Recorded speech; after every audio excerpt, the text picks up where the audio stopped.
Hello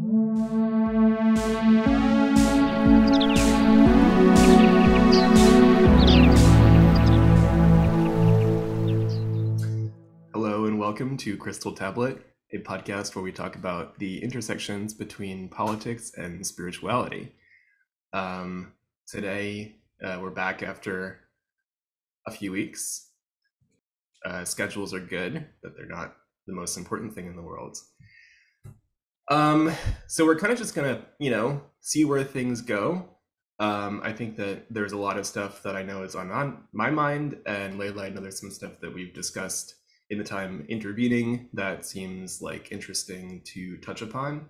One thing that I'm pretty excited about, and I kind of was gonna do a little digging around to get more in depth, but I didn't, is that Marianne Williamson has declared her run for presidency as of Saturday, which was March 3rd, which I think is, was it March 4th? No, I think it was March 4th. It was March 4th. It was 4th. It was the 4th. It was the 4th. But yeah, that's a pretty big deal in my book. So maybe we'll touch upon that. But yeah, how's it going? What's up? How are you doing? Yeah, I'm doing well. A little bit tired, but hanging in there. How are you doing? It's been a weird few weeks. I feel like I just I got through this whole really amazing week where I just feel like I was really kind of reaching new levels of like fulfillment and success and belief in what I'm doing, and it felt really good. And then just something shifted, and on Friday I just like crashed, and I was like, damn, that was a nice 5 days of really kind of hitting like peak after peak, and then just kind of folding into just the pressures of life kind of just got me down, and I haven't really gotten quite back up again, but I'm working on it. It's Monday. So I don't know, I guess I was interested in, one thing that had come up for me was, well, why don't you introduce it? So we wanted to talk about Starseeds and the meaning of Starseed, how we understand that, what it means to you. I certainly have some very like surface level views and perspectives, but I don't know. I think that why don't you start us off, introduce the topic of Starseeds and kind of what does it mean in your life? Sure. Yeah, that's a great place to start. I think Starseeds has the word itself has a bit of a, I don't know, it has some weight to it, even though I don't think it's been used for very long. I've only heard it used, I think, for the past maybe 3 to 5 years max, even though I think the term was actually coined by Timothy Leary, surprisingly. I learned that a while back, but basically what starseeds are souls that have originated on planets other than Earth. And so somebody may have, started out on one planet, gone to another and another, and maybe at some point, found their way to Earth in one of the lifetimes. And usually there's a strong association with like a mission, right, when coming here. So it's not some sort of just like random incident.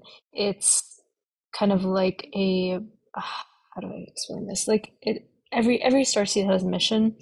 They usually have one sort of combined mission to help the planet ascend or increase in vibration to help humanity get to the sort of um, farther reaches of consciousness evolution or the evolution of consciousness, and then each starseed themselves has to go through a difficult process of awakening to their actual identity, and then after that they kind of figure out what their sort of major mission is, and then they also have smaller missions. But yeah, that's sort of the gist of it. That's sort of tied in a nice little bow. I know star seeds, maybe not under the name star seeds, but like star children have been talked about for, I think, thousands of years through different cultures, like the Hopi and the, I think, Native American cultures, but also some around the world, which for some reason, I can't think of at this moment. But it's been a concept that's been sort of alive for a long time, and usually the way you would recognize a star child is when there are certain, sorry, I hope you, there's some disturbance outside, but basically when there's a specific alignment in the sky and the child is born under that alignment, that's when you would call the person a star child or a star seed. And I think there's become like a bad rep in the sort of new age spiritual community recently, which is, I think we'll talk about that. But basically that's sort of how I understand it. Do you have Gotcha. the same understanding, or how do you think about it, Tola? Um, I have a couple questions that just kind of strike me right away. Well, Hmm. the first one is, would you identify as a star seed, and what is your, not maybe in brief, kind of like, is this something that you see as who you are, or is it something you kind of look at kind of from a distance?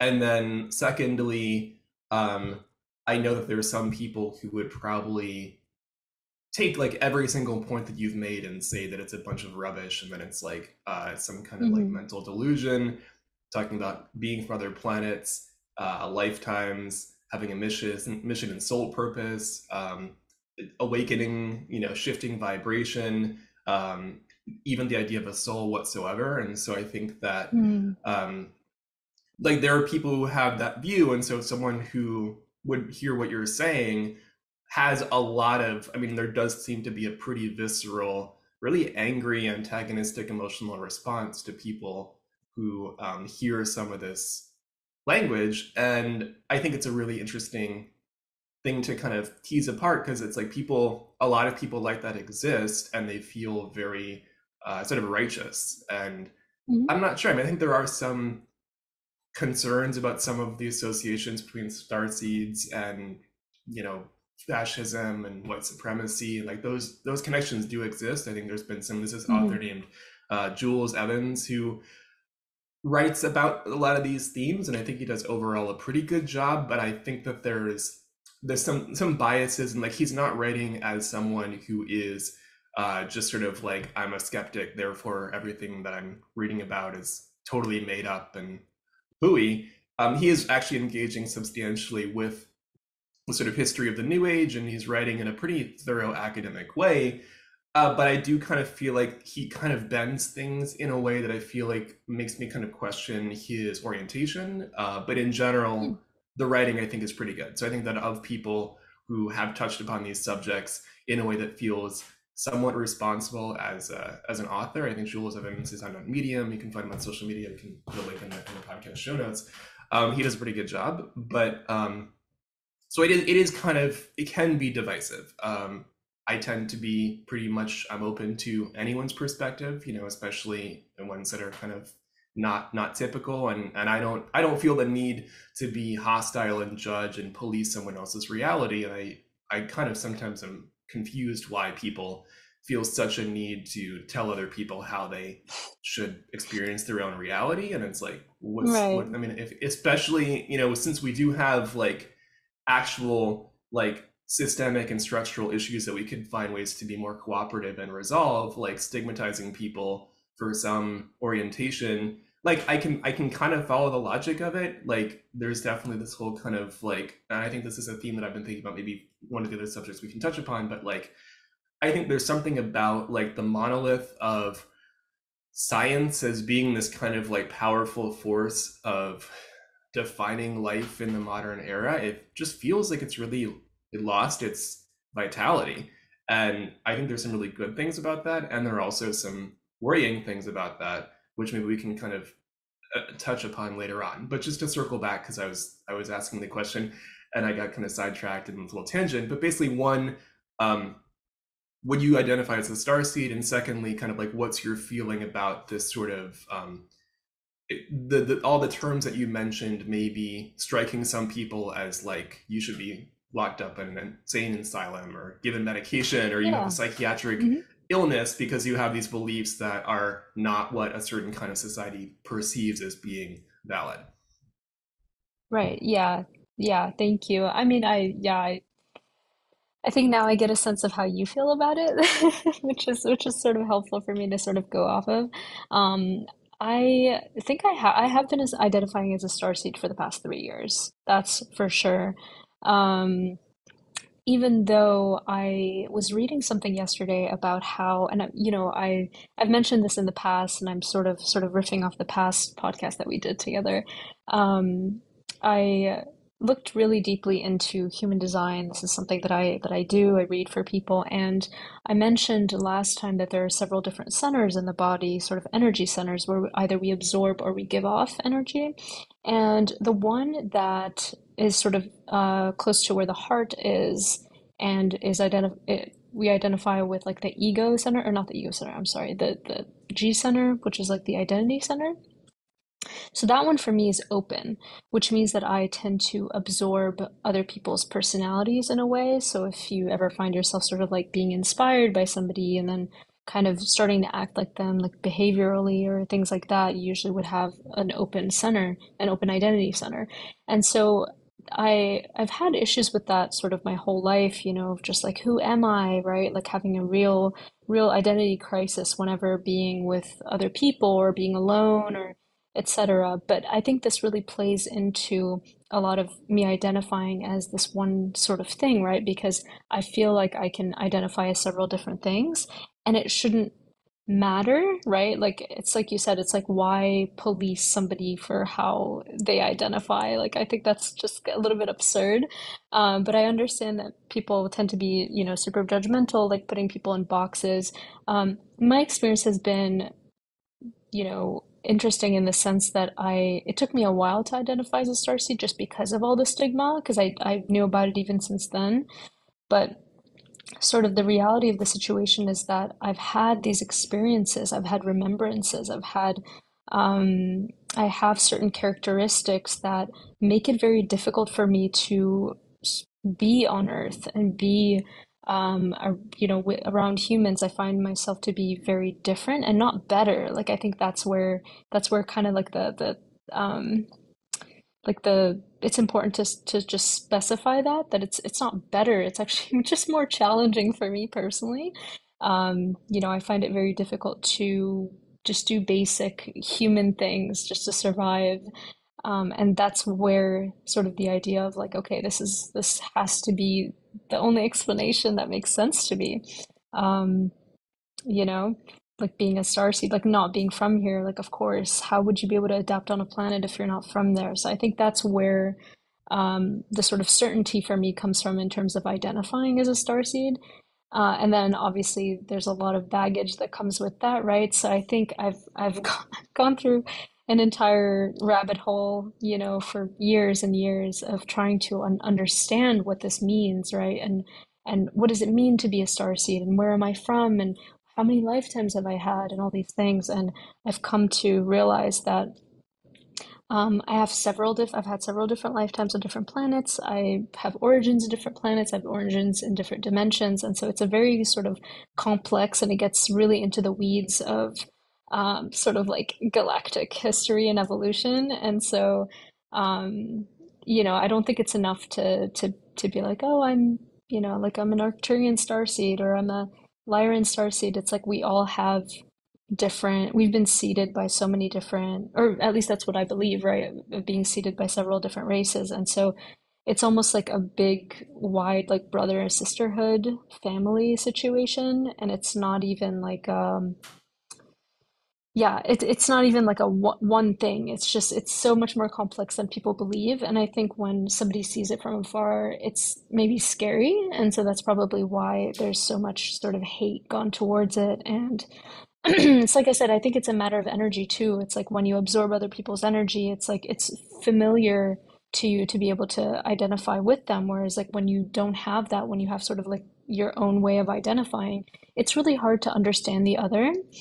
Um, so it's both a blessing and a curse to have, either an open identity center or a closed identity center, because it sort of allows you to either absorb data or to see it from afar. And it's always more difficult to understand it when seeing it from afar. And so, but I think, just sort of from my perspective, it's like, what could be more noble than wanting to help humanity? Like, doesn't mean like, I understand how that can feed into like a savior complex, but I think as long as somebody checks themselves, I mean, been in therapy for over 10 years, and so it's very easy for me to sort of like question my own thinking and question like where the intentions are in terms of where I'm thinking about these things from. And I've sort of gone around it like from like several different perspectives, and I've come to realize that it doesn't matter what you identify as, like as long as your intentions are good, that's all I care about. But I know not everybody's on the same page with that. Totally.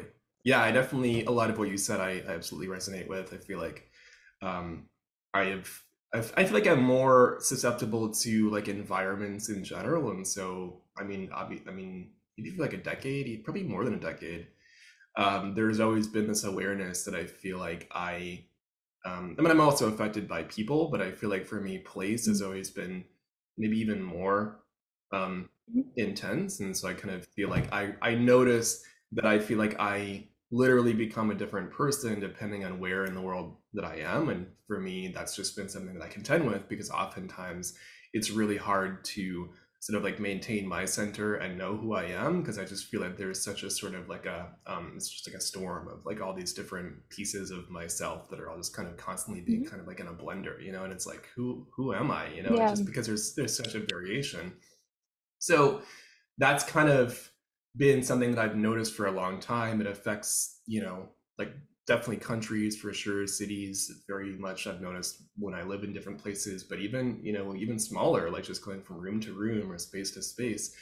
Um, and so I definitely feel like but I think that it's sort of like there's a lot of labels that get thrown around, you know, like empath is of course the classic cliche at this point. And it's kind of like I think that that is, in my opinion, actually happening. But I think that there's just an immensity of diversity in terms of what are the specific sort of ways in which you're interfacing with the world around you. And so, like for me, it's more place is very prominent, but I'm also very influenced by the people that I'm around. Is there a name for Mhm. that? Not really. And so I kind of feel like when you talk about the Starseed kind of narrative or story, um, I could identify with that and say, yeah, I had certain awakening experiences. I don't feel like I fit in with the world that we're in very well, and adapting to understanding how to relate to whatever is going on planet Earth today has been sort of it's a daily task of trying to be oriented in some way that feels fulfilling. And like you, I really want to see the world be. I mean, I'm kind of a utopian at heart. I'm like, it doesn't have to be like this. It doesn't have to be like it just seems like we're kind of just like circling the drain. And to me, there that sense of inevitability doesn't have to be there. It's like it to me it feels like more and more a decision, and I'm trying to check myself when I just kind of take that easy route, which just kind of feels like it's playing into all these kinds of existing stories. And I feel like that's partially why this kind of like something like the idea of us or people who identify with this, of course, being star seeds is such a disruption, such a different point of view. And I think there's just something interesting about like, well, you know, I think it's kind of commonly, you know, observed that it's kind of like if you are really angry or frustrated, something triggers you, gets you really like riled up, that there's something in you that is it something in you that you are the thing that is making you, I don't know, like I think you can kind of get into a Mhm. weird kind of like spiritual bypass psychologizing, like asking Yeah, weird sure. questions and I think that's kind of I feel myself moving in that direction, which I don't want to go into because people can do their own introspection and ask themselves questions. Who am I to define that? It just feels like there's something about that conflict of realities.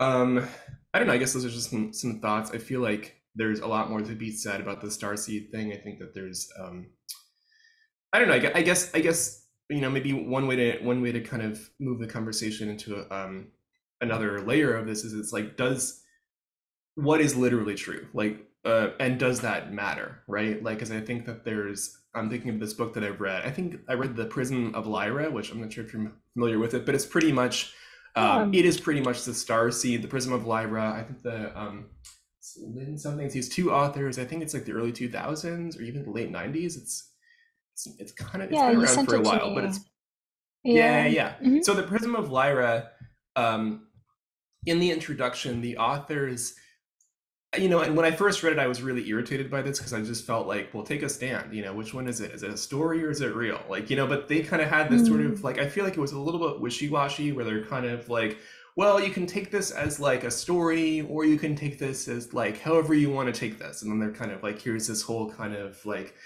story of the universe and these different planetary relationships and these conflicts. And I think it's like the Lyrans and the Arcturians and I think the Draconians, and it's a whole kind of like very long cosmic history that they kind of tell the story of, and there's mhm. like the birth of I don't know, it's like a whole cosmology, and I think that um, at that point I was kind of like, well, just like take a stand, be like, we actually believe this is literally true, and that we have this kind of like galactic heritage or whatever you want to call it that Mhm. speaks to a world that goes far beyond the confines of human history sort of story as we like typically conceive of it, and just like roll with that, or be like, we're writing a cool piece of like fiction that you can put alongside your Lord of Right. the Rings, your Star Treks, or whatever, or other kinds of fictional universes that also touch upon similar themes, right? And so it's kind of like, and I think that there's something about that like unwillingness to commit to one or the other that really I found frustrating. Mm,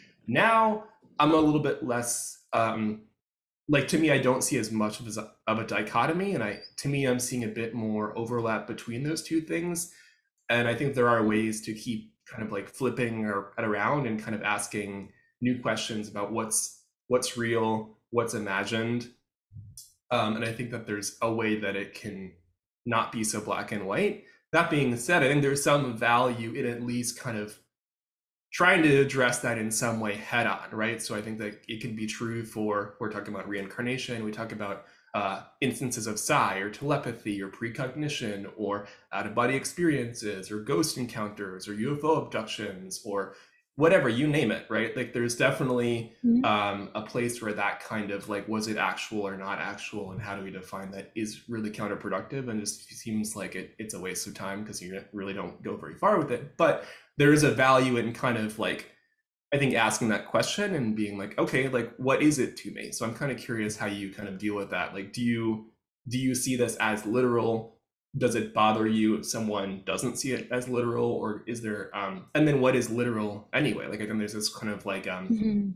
there can be these unquestioned ideas of like what actually is and what actually isn't, which a lot of it has to do with sort of the inheritance of a certain chapter of Western philosophy that dictates the sort of the programming of the world that we live in, that I think a lot of people just operate according to without necessarily appreciating that, like the idea that there's an actual and there's like a subjective and an objective, for example, those are historical ideas that have a, like there wasn't always a time where you're like, there's a subjective experience which is like fluid and like just what I'm experiencing. There's like a real world out there that is like objective, right? Like that's an Right. orientation that a lot of people just kind of take, I think, unwittingly. I don't find that to be Mhm. convincing at all. Like, I'm like, well, there's neither. I don't see a subjective or an objective. I think that that's a frame that is definitely invalidated by quantum physics. But, again, quantum woo is something that I Right. want to try to, steer clear of, because I think that people get really riled up when you're like, well, quantum physics says whatever. Like, people have strong feelings about it. I'm not interested in getting into some argument because I really don't care for that conversation. But suffice to say, I think that like the clear boundaries between a subjective and objective, even on that basis, don't really check out. And then there's still just so many other ways you can conceive of things that just isn't like that. So I guess those are kind of a few topics, themes, and questions. But I think that kind of like tension between the literal and the imagined, how do you kind of like Yeah. connect to that? Yeah. I have so much to say about like everything you mentioned. I wonder if I should go in order. Maybe just I'm gonna go in order of sort of like Totally, yeah, timeline. Um, I think the first thing was just the whole empath thing. I feel like we get so caught up on that word. But I think, you mentioned that there isn't really a word for that. I think there's a framework. Like I said, I think there's a framework. Like that's why I'm so interested in human design because it tells you where you're being empathetic and where you're not. And so, or not as in like, just like not absorbing somebody else's energy.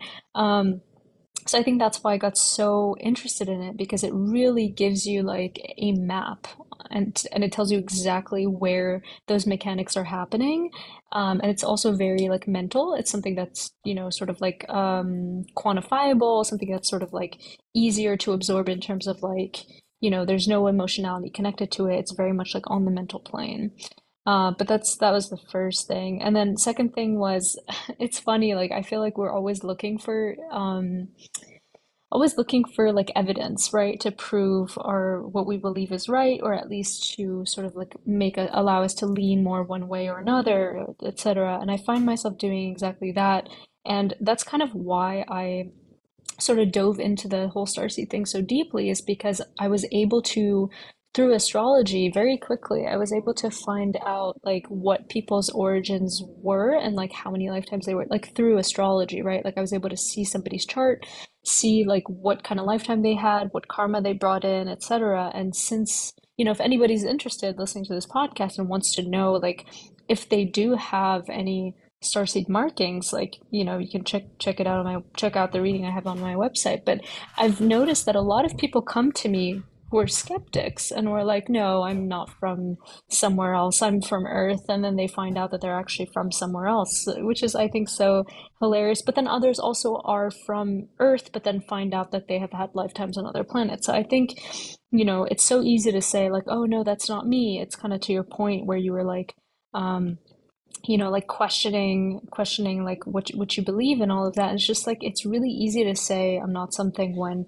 you don't really know much about it. I think that's just something that comes from a place of ignorance. But once you see for yourself, like your own birth information holds all of these details about past lifetimes, I think you start to think about it a little bit differently, and you start to judge people less because you're like, oh wow, I've actually had these experiences too. And it's almost maybe like deep down somebody just wishes they had these things, even though we do. Like I think it's a matter of like almost gaslighting oneself by gaslighting somebody else, because like out of, I don't know, envy or like you said, it gets really blurry in terms of, when it's associated with sort of like entitlement and those emotions, or feeling like somebody's better because they're not from here.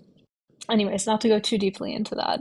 That was just sort of the observation I'd made with certain clients when reading, people's starseed chart markings. But in terms of, sorry, I think I missed the question. Which what was the question? I feel like I had so much to say. Oh, I think it was kind of like there's a bunch of things that I brought up thematically, but I think the main kind of Hmm. topic was this sort of like Oh, real yes. versus Okay, imagined, and yes. like how do you kind of address that? Like how Yes, do we I like know? that. I like that a Like is lot. he just making Yeah. things up? Like anybody could make anything up. I can say like I'm a blue-headed chicken or something like that. Right, So right. Yeah. it's a blue, yeah, a blue chicken. I'm a blue chicken. Look at me. Do you see me? I'm a blue chicken. Well, if you're listening on the audio, for all you know, I could be a blue chicken. But if you're seeing on video, Yeah. I mean, I guess it depends on what words Yeah. mean. But I would say we could Yeah, agree I'm yeah. probably not a blue chicken right now. But Right, anyway, right. But or I don't like, know, a three-headed shark or whatever. You name right. your whatever. But I think it Yeah, goes exactly. back. Anyway, Yeah, yeah. I think it just goes back to like, oh my gosh, this is a whole thing. I was literally having a conversation recently about this. But sort of like, let me just get back to what I was thinking and then I'll tell you. sure, My yeah, mind yeah. is in so many different places at once today. So, I read this book called The Arcturian Anthology by Tom Kenyon, and what I really liked about his approach is that he comes in, and I think he pretty much like owns that belief of like, listen, like these are all the things that I believe are happening in the universe, and like you can believe it if you want to or not, but what I suggest is you have this little box where you put all this information in, and then if you want to like go back to it and I forget exactly how he worded it, but he's basically like, keep it in that box for now. You don't have to believe it 100%, but then, you can check back in later and see how you feel about it. And I really like that approach. I think that really meshes with how I think about things. It's like I very much own, like my starseed lineage, or sort of like that label, right? Like I own what I believe. I literally tell people, I'm just like, humanity was seeded by aliens. You don't have to believe it, but that's just what I believe. And I don't think I get offended when other people don't believe it, because I realize that everybody has their own journey. Um, But what I thought was interesting about you is that I know you're a projector and in human design. And what that is, that's like one of the more advanced souls coming onto Earth. And again, this is not like, this is not for like an Well, ego this is boost or anything, exactly but what yeah, people would say is problematic about this. It's like, well, you're an I advanced, like know. that it caters to narcissism, superiority, wanting to be Yeah, special. All of those things exactly. I think are criticisms that people Yeah. have often leveled at exactly what you were describing. Just want to interject and say like that, Yes. well, I mean, No, are no, we no, all no, no. special? I You know what I no, mean? exactly. Or But whatever. I everybody's think special in the different putting people into ways. label. Right. Yeah. Yeah. Yeah. Yes, yes. And for me, like I Sorry, go on. totally hear you. And I no, no, no, it's totally good because I'm glad you brought that up because that's something that I wanted to address, right? Like what I mean by advanced is like you have a configuration that is not as ancient as the other ones on Earth, right? So like manifestors, generators, many-gens are, and reflectors are like really old, whereas like projectors are sort of like new souls being birthed. So advanced in a sense where I always like, I have a Libra moon, so I see things from several different perspectives. And the way I think about it is like, yes, you're more advanced, but at the same time, it's like then you have a harder time adjusting on Earth, as you mentioned. So it's one of those things where everything I say always comes with a caveat where there's like a plus and a minus, and it doesn't sort of like, cater as something that's supposed to be ego boosting. It's like, yeah, this is wonderful about you. And then, but it's also challenging.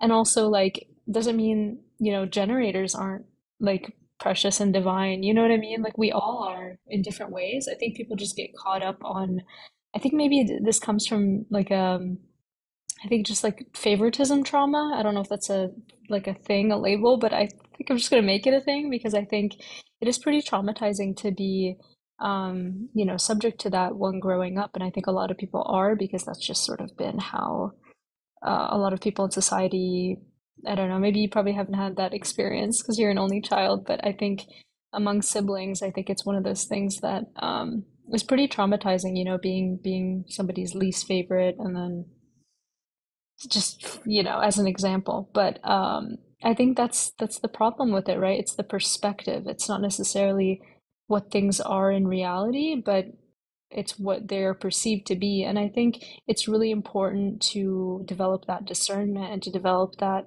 um yeah, just being able to discern like what are our thoughts and what are the thoughts of others, or like what are our beliefs, what are the beliefs of others, what are our perceptions, what are those of others. And I think just understanding oneself helps with that because the way I see it is that your reality matters, like whatever it is, it matters, even if it's this different reality from someone else. But at the same time, there is something called, consensus reality that we all sort of agree on. And this is done at like I don't want to say a different dimension because it's not necessarily, it's like, like the collective unconscious by Jung. It's something like that. And I think, a lot of us have to decide on one certain thing in order to sort of like lean more in one direction or another. It's like a hive mind. And so even though I believe that reality is subjective, I also believe that there is consensus reality that applies to everyone. So I don't like the whole like it doesn't have to be one thing or another because I see all things at once. And so to me, it's like, why can't everything coexist at once? Like, why does it have to be one or the other? Like, why so limited? Right, right. Yeah, yeah. That kind of, I think it kind of helps kind of clarify a little bit about kind of like the where you're coming from with it. I think that, um, I guess where I lean, I mean, because with human design, I'm just not really like I think with astrology, I feel like there's a bit more of just like a let's just go with it kind of feeling where to me it kind of like passes the threshold of I want to I want to kind of see what it feels like to not question astrology. Just, and I've been thinking about the potential of kind of taking on a belief without feeling like it is immobile, right? Like, can I just be like, well, I'm going to be an astrology believer for the next like 2 or 3 years and see how it goes, right? It doesn't mean that I can't imagine the potential of being like, this is all bullshit and like doesn't make any sense. That's also an option that still is on the table, and kind of challenging myself to be able to kind of like live in a way that is less hands off, you know, like really not being like, okay, I can kind of like not having that distance. And that's kind of one of, you know, sort of touching upon a little bit of the sort of the scientific mind or like the rational approach or whatever. There's this kind of conception that, or being dispassionate, right? That's something that's often celebrated in, you know, there's a discipline, academic rigor, like I'm not emotionally invested in this at all, or whatever it is. Like there's all these kinds of identifications that indicate value in relationship to how you explore given subject matter. And I think that I'm I'm kind of, I feel like my default is to be very analytical, very kind of intellectual, very kind of like meta level everything, very kind of like in this kind of philosophical kind of like airy concept world, which as a Libra, speaking of astrology, it does make a lot of sense. And I think that right now in my life, I'm kind of like really wanting to not put that aside, but like let myself be led along with these beliefs because, like you, I have been very apprehensive, and it is really scary to go and put yourself out there and say I'm a this, I'm a that, especially when these categories can, you know, really have repercussions. People will judge you, people will make assumptions, people are often, it seems like, willing to be extremely reactive, I mean, in seconds, right? So it's kind of like, I think it can feel very scary to be like, I'm going to put it all out there, and then I'm like, but is that going to stop me? And I'm like, no. Like I feel like I already made the decision to just kind of be like an eccentric, like I don't fit the check boxes that exist in the world. I kind of feel like it was always too late for me. Like there wasn't really ever an actual kind of like, well, I can choose to kind of like curate my identity to fit into social expectations because I think that's going to let me get ahead in a career. Like that thought just like only just recently occurred to me as like, wow, maybe I should have like been a bit more conformist and like maybe I'd be better off in certain regards because you know, I do think there's a price to pay in today's world to just kind of be unapologetic about who you are. Like I think it can work out really well when people support you and when you're in a space where you have the luxury of being able to do that. But oftentimes I think that it can really just like being outspoken politically, I think there are costs that I've taken on and I'm willing to keep taking on. And I'm like, well, I've already gone this far in this direction. Like, might as well just keep Yeah. going and see where it takes me. Like, I can't really walk it back. And so I think there's this kind of an increasing comfort of being like, well, then what's the best version of it? Of just being like, how can I just go all the way and like put it all out there?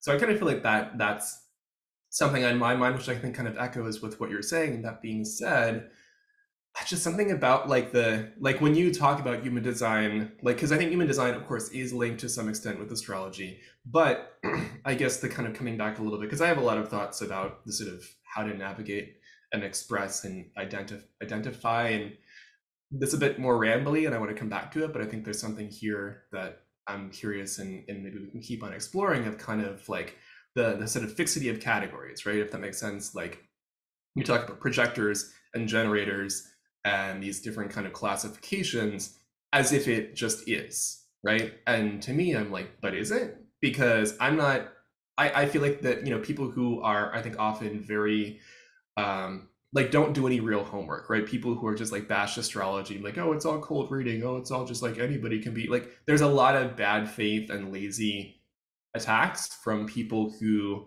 criticize systems like astrology. I think their expression of it is in bad faith and really embarrassing and intellectually bankrupt. But the arguments that they're making are, I think, really valid arguments where it's like, I think you can basically set up any classification system and people, because I think we're all very moldable and fluid and subject to influence and want to identify with some label, especially if it makes us feel good or be accepted, you could just like Yeah. pick any number of things and be like, you're a this or this, and before you know it, people will adopt those characterizations, which I think is a concern, especially because you could just kind of pick up. You know, it seems like with the arbitrariness of it, I think is kind of what I'm describing as a criticism, which is something that I do have concerns about because I just feel like if a system of definitions makes you feel more constricted because you're like, well, you're just that. It kind of becomes a little bit like the kinds of like prejudices, racial or gender or otherwise, that are very enclosing. And so I think it's kind of like, especially with human design, I Yeah. have a hard time with it. Whereas astrology, it has so many thousands of years of history behind it, and the sort of like there is an empirical process in astrology. It's like shit happens, and then astrologers are like, why did that shit happen in relationship to where the planets are, and this Right. whole system of, Yeah. like there's a sort of like, people have been doing it, whether the modern world in general accepts it as valid or not. Like, it's been around, it's in almost every culture in the world, and it has thousands of years of Right. history. For me, I'm like prepared to accept that people are still astrologers today, and they were doing it like 500 years ago, they were doing it 2000 years ago. Like, it has that kind of like pedigree that to me feels like, if I'm just going to be like, I'm going to be uncritical for just a moment here, astrology is something I'm pretty comfortable with. Whereas like the Meyer-Briggs, I'm like, okay, fine, like I'm an INFJ or whatever, like word salad of letters. Or like I'm trying to think of the other one. Yeah. It's like the nine personality types, and has like the really cool like graphical symbol.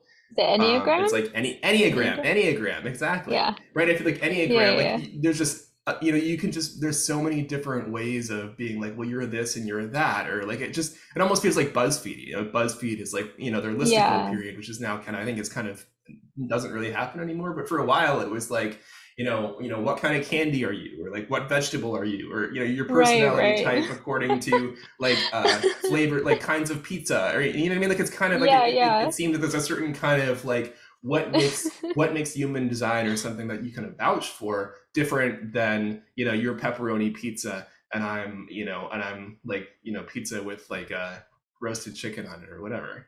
Right. Roasted blue chicken. Yeah. Um, Cool.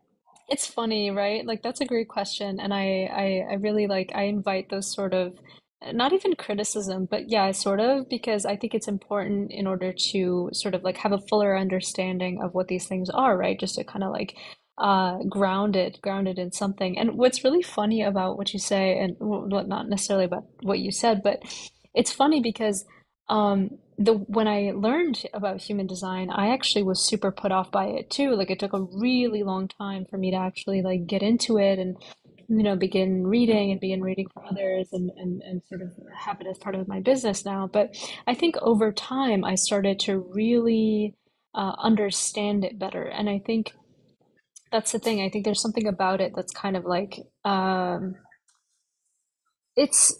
feel like it's off-putting because it's like you said, a lot of there are a lot of reasons. So one of the reasons was right, it's not as uh material. It's something that it kind of just got channeled in or something, right? Like that's the story. The story is that somebody channeled it in 8 days, whereas like astrology's been there forever.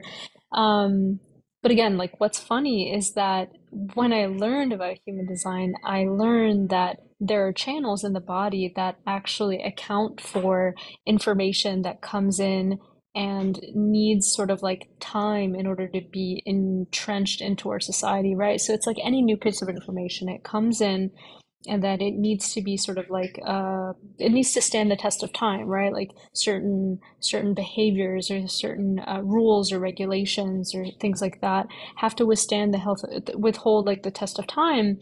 And then once they do, then they go into different channels, which is super fascinating to see it when you see it in like a human design like a chart, like a person's chart. You can see like the collective information going from different places into spots where they're finally actually accepted. So this is like a very natural process of being skeptical at first, and then it sort of proliferating in a small group of people, and then that sort of becoming more widespread. Like I think what you're describing is a very natural process of first thing is like fear, right? That's the first response.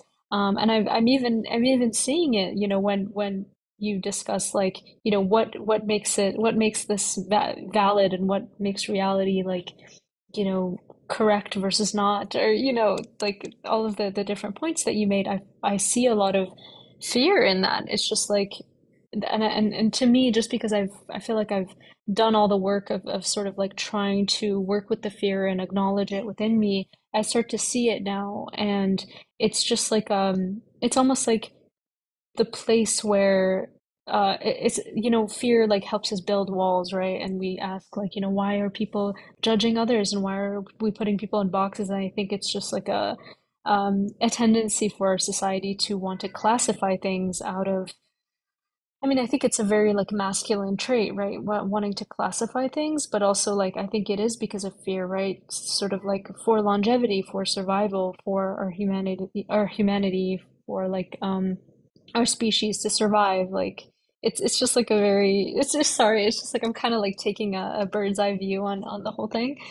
Um, yeah, I have several different things I wanted to say. I'm sorry, like I'm super tired today, so like I'm like losing focus every Sure. few minutes. I But want to yeah. I want to be just want to interject really quick, and please continue with your thought when it comes back to you. But I think Mhm. that like I think it's not. I mean, what you're essentially saying in terms of the logic of it is basically like if someone is not persuaded by a system of labels, that's coming from a place of fear, right? So you can basically make the same statement about people who are like Bible thumpers. So someone says, accept Jesus as your Lord and Savior. And I'm like, well, I'm not really sure if I want to do that right now. And they're like, well, you're just afraid. It's fear that's stopping you from accepting the system Mm. and worldview. No, So like that's a the good argument that you're point. making Yeah. to defend human design uh, indicating that there's some kind of fear that I have of the labels from human design to me. You Oh, can apply that same, you see what I'm saying? So you can apply the same hmm. thinking to basically Yeah. anything I in a way understand. that Yeah, can yeah. be used to essentially gaslight someone into uh, Yes. making them think that their lack of being convinced by something that they don't agree with is just their fear speaking. But you can be Yes, yes. sharing literally anything and make that case. So I don't really find that persuasive as like a and Oh, I'm no, not no, trying no, to no, no. invalidate human design by saying that, but I just think that like that doesn't really feel to me like a very it doesn't work for me. That's all. That wasn't my defense for human design. Like that's not what I was trying, that wasn't at all like the argument. I think I was pointing out to something different that you said. It wasn't related to human design at all. I think it was related to, um, like, like putting people in boxes. But I also like, sorry, that was like also a partial argument. I now remembered what I wanted Sure. to Yeah, and say. maybe I got a little Um, bit like that's just how I interpreted it. So feel free to kind of correct me. It's just like I was like, wait, is that what you're saying? yeah, Because I don't I know. under, But sorry, yeah, I no, no, no, maybe I yeah. would assume things prematurely. It's okay, but I think that's what I was talking about, like the reacting, right? That's what I'm talking about fear. Like I'm not of like fear of like being controlled or fear of being like putting into a box or fear of Hmm. certain other things. But this was not at all like the human design argument I was trying to make. I think in terms of because the stance I've started to take is like I am not interested in convincing anyone of anything. What I started to do is like I just express the way I believe about something, and if somebody wants to absorb that, wonderful. Because I do agree with what you said in terms of like who's to say like you are this or you are that, and like human design does tend to put people in certain boxes, and I understand that astrology is a little bit more fluid in the sense that we have all the signs, right? Like we all have all the 12 signs, which absolutely is more, freeing in that way. But the way I see it is that, or at least in my experience, human design has not felt like it's been putting me in a box because it's very validating for things I didn't have an explanation for, right? So I think it just validates a lot of the challenges that I've experienced. And and sometimes I also find that some people don't resonate with their with their human design or whatever their astrology because there's so much at play that we don't even notice or we don't even know what's going on if we're not like going down those rabbit holes and fully informing ourselves because sometimes people have their birth times wrong.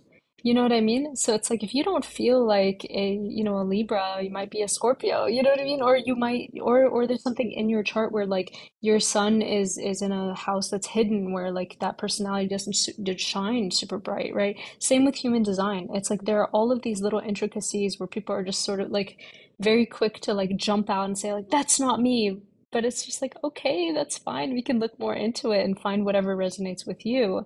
So I'm never like gung ho about like, no, this is you and this is what you are. Like I never find that that's my stance.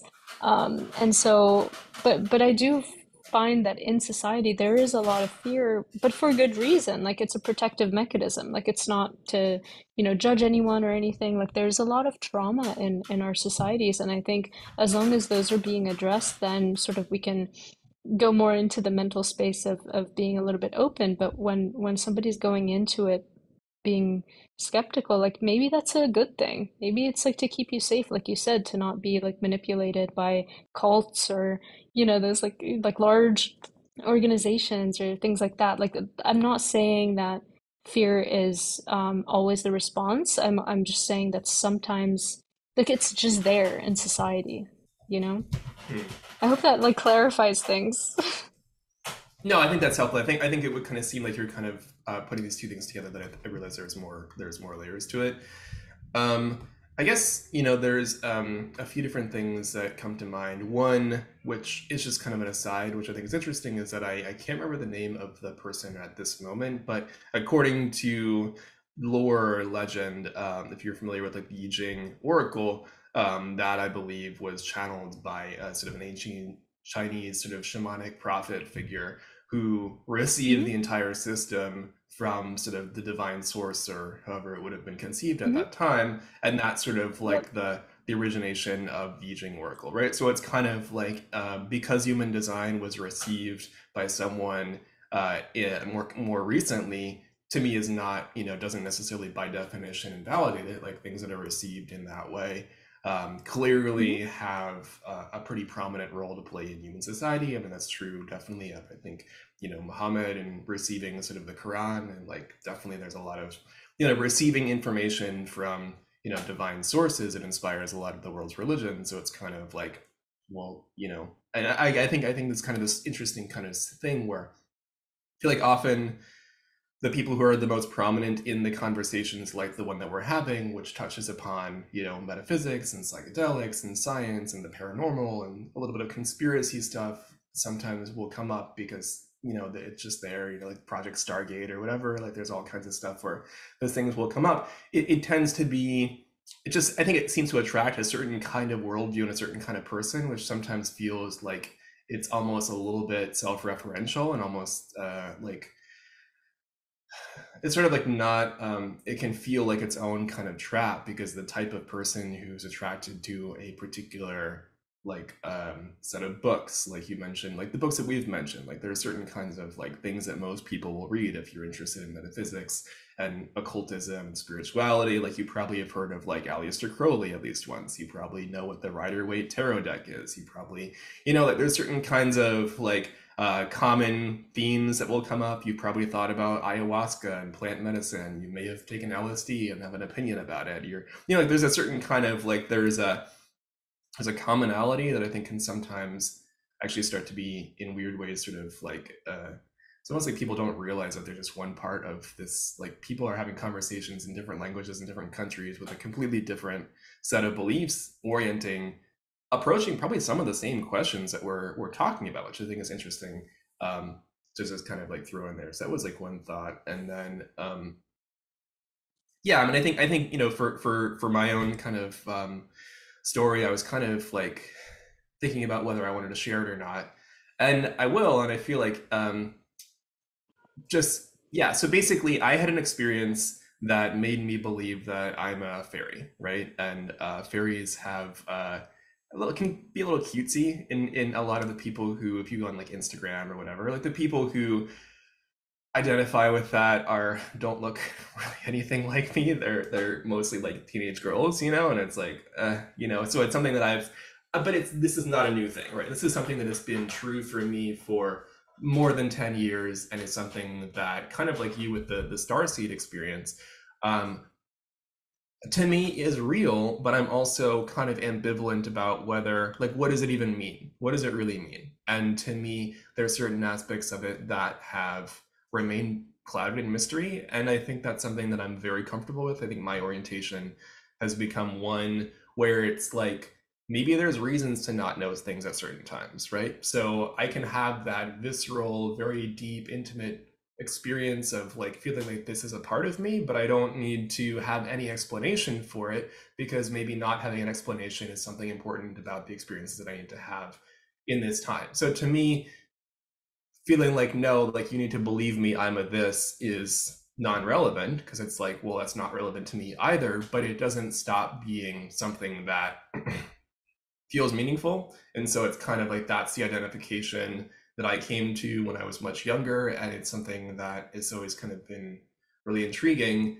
I believe that there are like actual fairies, but like a lot of the Hmm. descriptions that I've heard tend to like, in sort of within kind of anthroposophy, it's sort of like there, and like there's a Finn, I think it's called Findhorn. There's a community, I think it's in Scotland, but it's like there's these places where, or like in Hawaii, it's like the Menehune is what they're called. So it's like the little people, like there's clearly there are a lot, and in certain conceptions, like fairies are conceived of as like earth elementals. And so there's a book that I was reading talking about Hmm. how plant growth is actually only possible with fairies.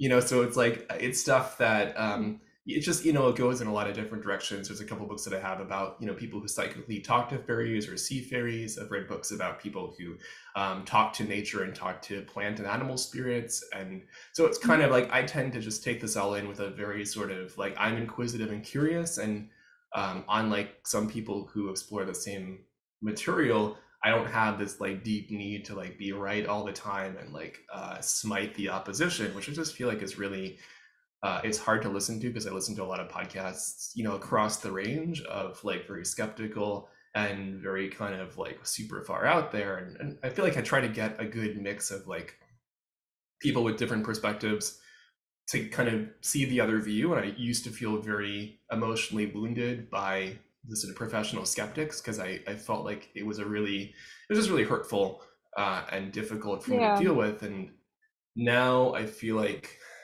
it's sort of changed, where I feel like there's something that has shifted in the world, where like someone whose articles I've been reading a lot on Medium, who hopefully will maybe be a guest on the podcast at some point. She just published an article basically saying like, don't diss a spiritual experience if you haven't had one. And I thought it was very well, expressed. And I was like, yeah, I like this. It was an enjoyable presentation of something that I think any of us who have what we classify as a spiritual experience kind of contend with, like, well, what do you say when someone is like, I don't believe you, like you're wrong, like, and how do you answer that? Because it has to be answered. That's sooner or later it will come up. Otherwise, you're just going to keep it to yourself. And so there's a sort of an understanding that you need to be prepared to answer that, which I think is really hard, because there's not often a lot of support, especially when trying to engage with what you called, I think I agree with that depiction, consensus reality, right? So I kind of feel like um, that was an interesting thing to see this article. But the reason why the science theme was coming up for me was that in the comments there's just like, and it's like, it's such a cliche, it's like some like older white man with like a very sort of like, just who writes with this kind of like, well, how dare you believe this, like rationally speaking, like this can't possibly, like, what do you mean a spirituality, it's like, there's all this kind of like belittling, very dismissive, but like couched in sort of like, we're the thinking people here. And like just reading the style and the expression, like that's been around for decades. It's kind of always been the case with like people who are the self-appointed experts, whether it's like Neil deGrasse Tyson is someone who I think is kind of, I haven't listened to for a while, but kind of has a little bit of that kind of mentality of just like, Hmm. we're the Yeah. scientists and we have all the answers and we know, and you just need to like get with the program, because whatever you believe that isn't what we believe is just like absolutely lunacy. Like it's all happening in your brain. Like shut the fuck up. That's pretty much the feeling that I got from that point of view often. So seeing people echoing that way of relating on this person's Medium article was interesting, because it just felt much less threatening to me. And I think that that's both me not being as impressionable and being a bit more firmly settled in who I am and how I relate to these questions, but also that we're in a different time where I think people, it's just like, it's so obviously just you're just being a giant dick, just the way that you're writing, like the people who are writing these things, it's like, why would anyone in their right mind like think that that's an acceptable way to speak to anyone in the first place, and then also like your argumentation is full of shit, by the way. And I think that more and more people are just not buying into that, whereas even like 3 or 4 years ago, I think that the tables have turned somehow, where I feel like more and more that's not just the default. That's not just like, okay, shut up and accept it because your experience that doesn't fit into the box is just like by definition something that you should be institutionalized for, given medication, or it doesn't exist, or like there's all this kind of like it can't happen in our world kind of thing that I think was just doesn't feel as fixed. It's just I'm just like I'm reading these people and I'm like, you're just some fucking jerk. Like fuck off. Like I think that more and more there's just like, why would you accept that kind of like we're rational and we have the answers perspective, when I think so many people, I believe, are having experiences that would make you really wonder, is that really the case? And but it's still hard. It's still hard. I think a lot of people are still very confused. It's like when you kind of leap away from the sort of comfort in a way, or the sense of certainty that comes from we live in a materialistic world and we have this kind of like system of explanation that's based in empiricism, yada yada yada. It's like I think that you do kind of open yourself up to, well, then what? And I don't think we really know the then what. And I think that there's a lot of people who are willing to take advantage of people's vulnerability, and I think that that is something that is definitely a shadow aspect of a lot of, well, I mean, there's cult, and there's a whole list of things where that kind of stuff will happen, whether it's some kind of cult or some kind of person selling, trying to make money off of people, and I think those are real concerns. So it is kind of a wild, confusing, unclear world that we're stepping into. But I think especially this year, I think it's like, no, but this is happening. Like we're stepping into this other world. And I think more and more people are just like, I don't know what this is, but something is going on here. Something is different. So I think there's a kind of a sense of like, we are really, there's something that feels different. But I think, and I think it's something that people, like I know that I felt, and I think you felt our whole lives, like it's always been there. But now not really all of a sudden, but now it feels like other people are noticing in a way that is a bit different. It just feels like there's this kind of like shift. And I think that that's partially why I'm inspired to push this podcast out into the world and feel like I'm just going to say I'm a fairy. I like believe in whatever. And I'm not going to just have it be something that I talk to people about in confidence, or I'm like very apprehensive about like saying or sharing with people because I'm afraid they're going to judge me, or I'm going to like lose out on work, or people don't want to be my friend or whatever. It's kind of like, okay, well, I'm not gonna, that's not gonna stop me. I'm just trying to express a certain kind of like, this is me, this is who I am.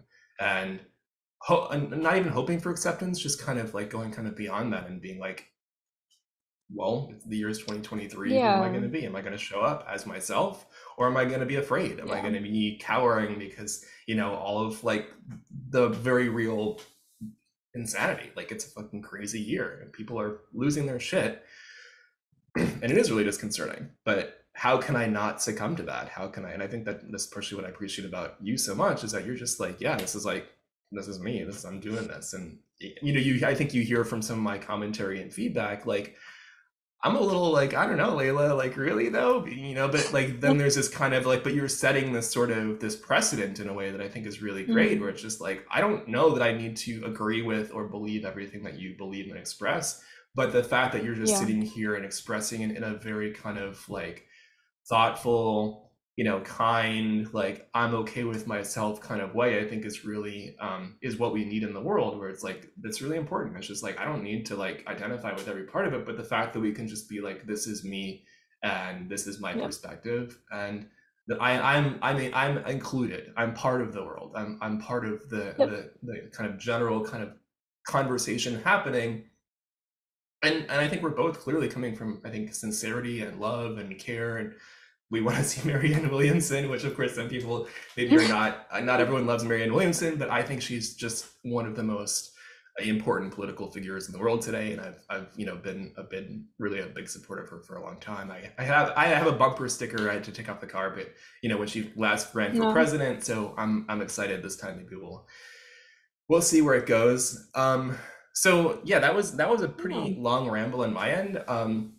I that's jump okay. in because I can just kind of go on and I've been kind of asking some questions. It's been a little bit more interview format, but I definitely just yeah, go in. Anything I said that that you want to riff off of, just because I think I should be Yeah. monologuing. Totally, totally. Yeah, no, thank you. Thank you for the acknowledgement. I appreciate it. And that's kind of what the perspective I'm coming from. It's almost like, when you're sort of secure with who you are, like it doesn't really matter what anyone else thinks. And a lot that's kind of what I was referring to in terms of fear, right? Like a lot of fear comes from like, oh, will I get a job? Like if people think I'm, this or that, if I say that and people think a certain way of me, it's just like that's I think that is fear speaking, and it's okay, right? Like we all experience it. It's fine. And I think it just needs to be verbalized. And I think the fact that you mentioned this, hopefully will allow other people to feel, maybe like they're not alone, or that it's safe to come out in this way. And I think it takes a lot of courage to also like admit like, hey, I feel like I'm a magical being, and like it doesn't make me better than you, but it also just makes me different. And I don't care if you know or not. Like I'm just saying it for me basically, which is great. I think it's a great thing. I think it's wonderful. It's almost like the podcast is like our coming out story. Um, it's really cool too because maybe this will be the name of the episode. Um, but I was also Yeah, thinking it's I think funny so. because Yeah, I've experienced that with several people too, where I've almost like when I was really excited about the whole starseed thing, I kind of would tell all the people I knew and just kind of like get a sense of like how people would feel about it, just because I am kind of like usually talking about things way before they're they're mainstream, which is, difficult, but then at the same time, whatever, it just is. And so once I started talking to people about it, I would kind of be surprised at their interest. Like they'd be interested, like, oh, this is so cool, but like I don't feel like I'm that, because that's what it takes, right? It takes like connection to oneself, connection to one's intuition to understand like, okay, what resonates, right? Because like you can say you're a blue chicken, but like, does it resonate? Probably not. But like being a fairy resonates. So it's one of those things where I would sort of notice that there were certain types of people that I was really drawn to, and that I would like either, work with or be very close to. And there was something magical about them, but I knew they weren't star seeds or aliens or extraterrestrial or interdimensional beings. But I knew there was something different. And so then I started picking up, like at some point, it would just come into me. It would just be like, this person's an elf, or this person's a fairy, or this person's that. And so I'm kind of surprised that I didn't sort of get that with you.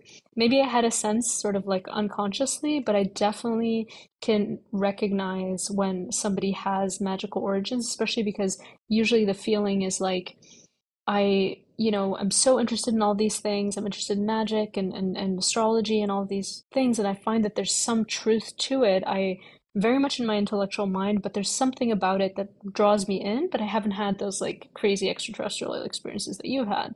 And I'm like, well, it's not like a zero or nothing, it's like a 0 to 100 thing. Like there are so many types of beings out there. There are so many types of like, magical origins. Like we've all had thousands probably of like past lives. I mean, I don't know, maybe not everybody. Maybe some people have only had a few, but um there's so much diversity out there, and it makes me really sad when I see people, just like trying to put us all in the same box. It's just like, no, we all have a role here. We're all different.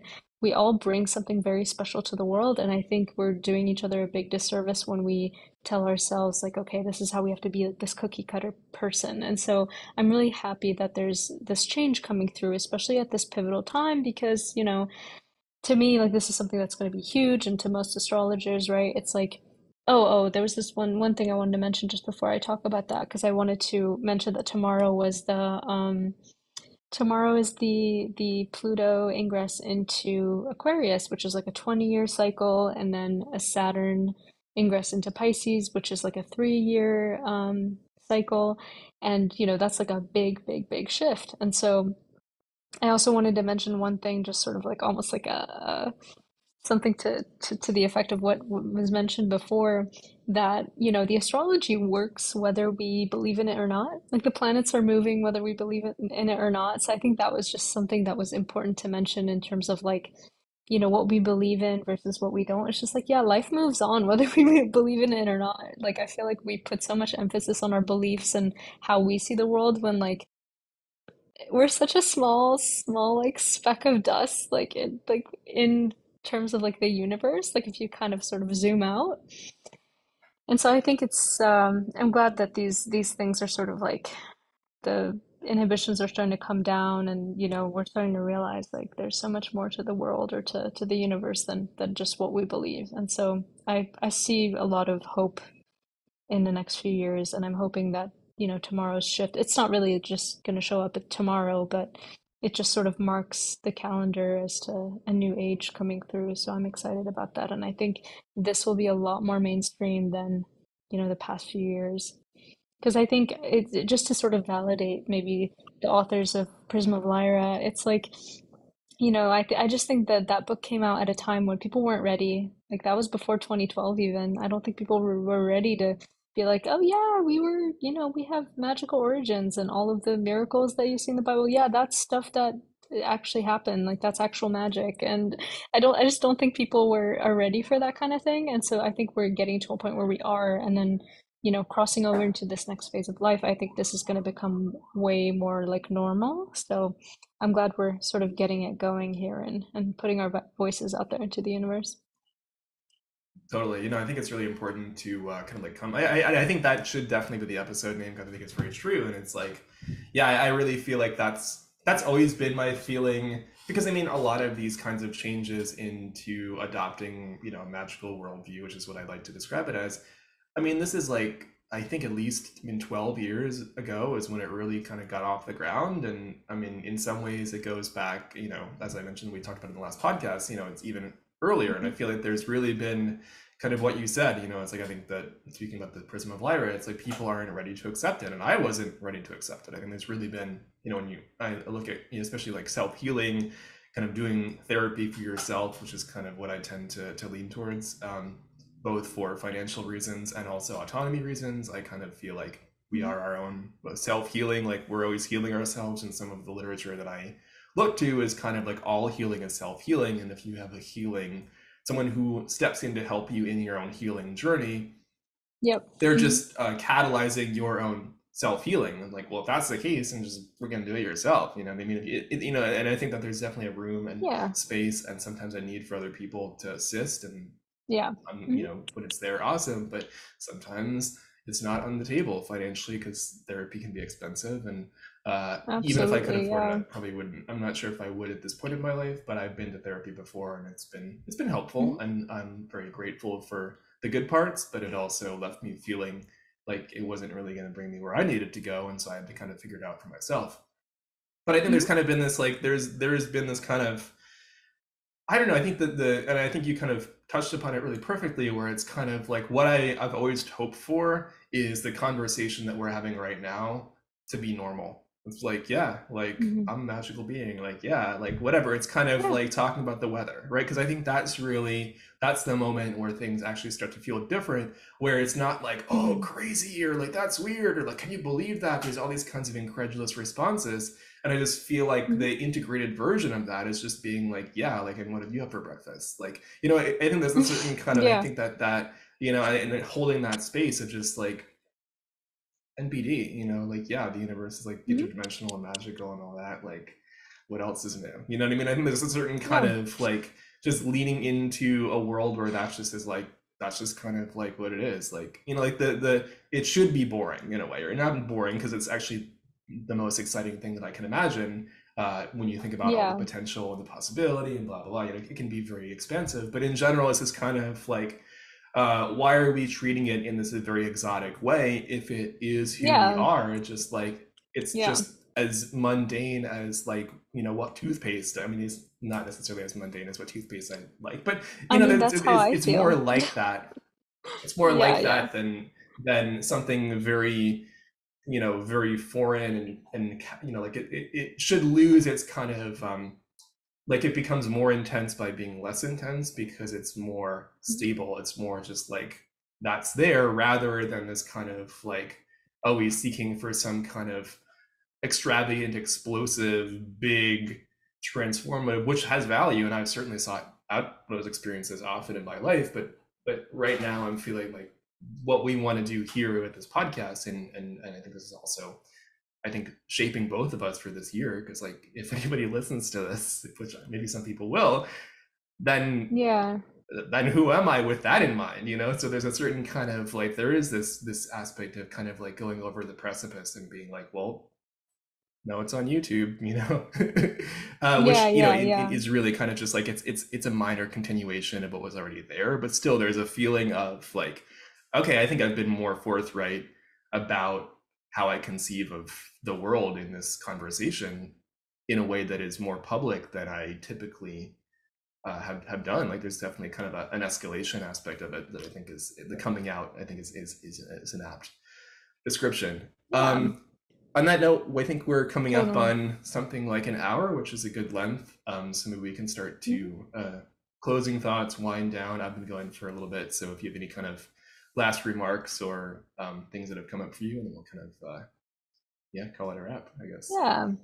Yeah, sounds good. I think I just wanted to mention one more thing in terms of sort of the future of this podcast. I think this is a really nice point in time, just because, as Saturn moves into Pisces, my Saturn is in Pisces at 0 degrees, so literally it will be right on top of my Saturn, which is, as you and probably a lot of people know, is a Saturn return. So, and it's in my third house, so that I experience that as like communication. So I wonder if this is sort of like a start of a new era in a sense, just sort of personally, for us for this podcast. So I'm excited. I just want this to be a bit of a marking point just to see, in 3 years where we are with this.